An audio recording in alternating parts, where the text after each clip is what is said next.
दोस्तों अर्धवार्षिक परीक्षा 2024 के लिए मैथ क्लास 11th का एक और मॉडल पेपर लाए हैं। 100 नंबर का पेपर 3 घंटे समय मिलेगा। देख लेते हैं कि किस तरह के प्रश्न आपके हाफ ईयरली एग्जाम में पूछे जा रहे हैं। ये सारे प्रश्न एक से एक बढ़कर इंपॉर्टेंट है और आपके हाफ ईयरली एग्जाम के लिए बहुत ही इंपॉर्टेंट है, इसलिए वीडियो को एंड तक देखना। आप ये वीडियो कौन से शहर कौन से गांव से देख रहे हो, अपने शहर या गांव का नाम कमेंट में जरूर लिखना। तो चलो शुरू करते हैं। प्रश्न पत्र के 2 खंड है। पहले में 20 बहुविकल्पी प्रश्न है, उसके बाद लिखने वाले प्रश्न है 50 नंबर के। 70 नंबर का पेपर है, 70 नंबर का नहीं 100 नंबर का पेपर है। यहां पर जो एक प्रश्न है बहुविकल्पी वो 2 नंबर का है। 40 नंबर के बहुविकल्पी प्रश्न और 60 नंबर के हल करने वाले प्रश्न जिनको कॉपी पर हल करना है। इस वीडियो में हम सारे क्वेश्चन देख लेंगे, बाकी पीडीएफ और वीडियो की सहायता से हम इसका सॉल्यूशन देंगे। तो क्वेश्चन नंबर 1 देख सकते हैं आप 2, ठीक है। 3 में क्या पूछा गया, 2x + y, x - y = 3, 5, तो x y के मान क्या होंगे। 4 ऑप्शन दिए रहेंगे, जो सही ऑप्शन हो वो आपको हल करके निकालना है। फिर OMR शीट में वही वाला गोला, वही वाला बबल फिल करना होगा। यदि sin थीटा + cosec थीटा = 2, तो sin square theta + cosec square theta का मान क्या होगा, 1, 4, 2 या इनमें से कोई नहीं। 1 - tan स्क्वायर 15/1 + tan स्क्वायर 15 का मान 1 √3 √3/2 या 2। तो इस तरह के क्वेश्चन कुछ पूछे जाएंगे, आप देख सकते हैं, समझ सकते हैं। इस पेपर के आधार पर आपको क्लियरली समझ में आ जाएगा बच्चों कि किस तरह से हमें अपनी हाफ ईयरली एग्जाम की तैयारी करनी है और किस तरह के प्रश्न यहाँ पर पूछे जाते हैं। सरल करने के पश्चात x + a की पावर 144 प्रसार के पद कितने होंगे। सरल रेखा x - y + 8 = 0 द्वारा x अक्ष की धन दिशा से बनाया गया कोण कितना होगा, 45, 135, -45 या -135। एक रेखा जो अक्षों से बराबर अंतःखंड काटती है उसकी प्रवणता क्या होगी, -1, 0, 2 या √3। बिंदु 1, 2 से जाने वाली रेखा y = 3x - 1 के समांतर रेखा का समीकरण क्या होगा। ठीक है, जो भी समीकरण निकल के आएगा समीकरण का इक्वेशन वो आप लिखेंगे। प्रथम क्या लिखा हुआ है, ये प्रथम n प्राकृतिक संख्याओं के वर्गों का योगफल क्या होगा। प्रथम n प्राकृतिक संख्याएं जो हैं उनके वर्गों का योगफल क्या होगा, 4 ऑप्शन में से सॉल्व करके बताना है। श्रेणी 3, 9, 27 ... में कितने पदों का योग 363 है, 5, 6, 7 या फिर 8। तो इस तरह के प्रश्न आप देख सकते हैं, इस तरह के प्रश्न पूछे जाते हैं आपके हाफ ईयरली एग्जाम में मैथ क्लास 11th में। यूपी बोर्ड का ये पेपर है, लेकिन बाकी सारे बोर्ड, चाहे MP बोर्ड हो, चाहे बिहार बोर्ड हो, चाहे उत्तराखंड बोर्ड हो, सभी बोर्डों के लिए इंपॉर्टेंट है। खंड बा में देखो 60 नंबर के वर्णात्मक प्रश्न है। वर्णात्मक प्रश्नों में फंक्शन दिया हुआ है √9 - x² का प्रस्थ तथा परिसर निकालना है। यदि 2 वृत्तों के समान लंबाई वाले चाप अपने केंद्रों पर क्रमशः 60 अंश तथा 75 अंश का कोण बनाते हैं तो उनकी त्रिज्याओं का अनुपात निकालिए।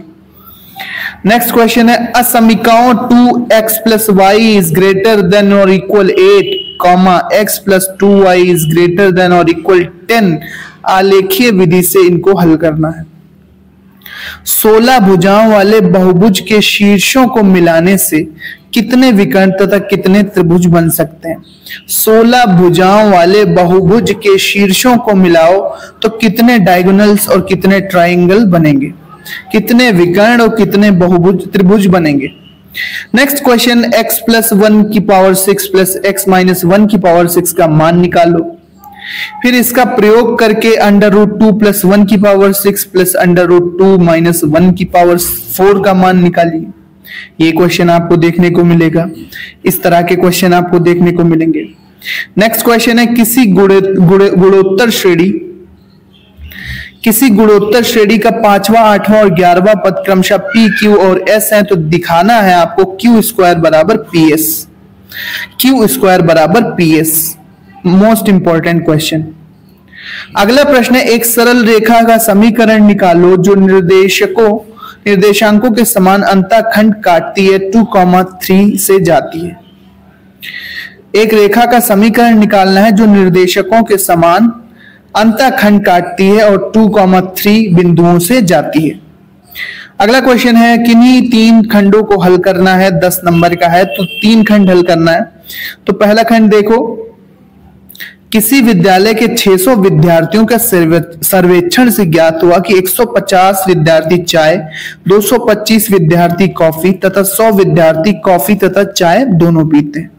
तो ज्ञात कीजिए कि कितने विद्यार्थी ना तो चाय पीते हैं और ना कॉफी पीते हैं। तो ये क्वेश्चन आप करेंगे। ये हो गया एक खंड, ये चाय कॉफी वाला। इसके बाद दूसरा सेक्शन आप देखो तो sine a plus sine b बराबर स्मॉल ए और cos a plus cos b बराबर स्मॉल बी। तो सिद्ध करना है कॉस ए प्लस बी बराबर b square minus a square upon b square plus a square. इतने को इन शर्तों के अकॉर्डिंग, अगर साइन ए प्लस साइन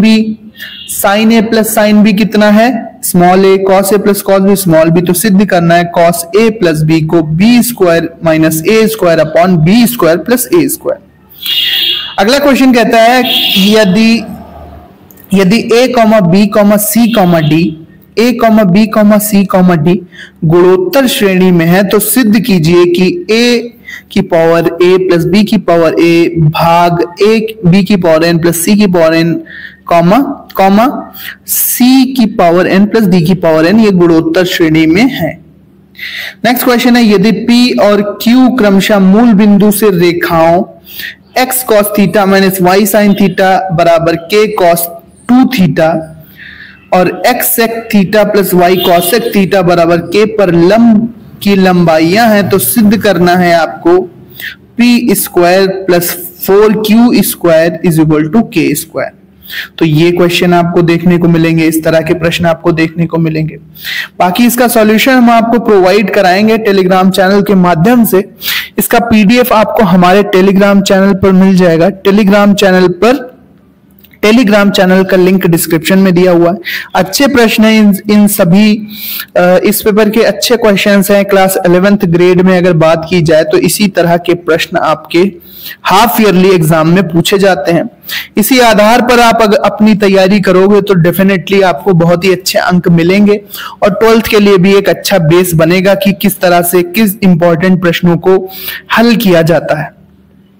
तो 100 नंबर का ये पेपर था। एक बार फिर से मैं आपको दिखा देता हूं, स्क्रीनशॉट भी आप ले सकते हैं। स्क्रीनशॉट लेकर इनको रख लो, जिससे आप इनको इंस्टेंटली आप हल कर सको, देख सको कि कैसे प्रश्न इंपॉर्टेंट होते हैं हाफ ईयरली एग्जाम के लिए। सो दोस्तों, इसी तरह के इंपॉर्टेंट वीडियोस के लिए चैनल को सब्सक्राइब करना बिल्कुल मत भूलना।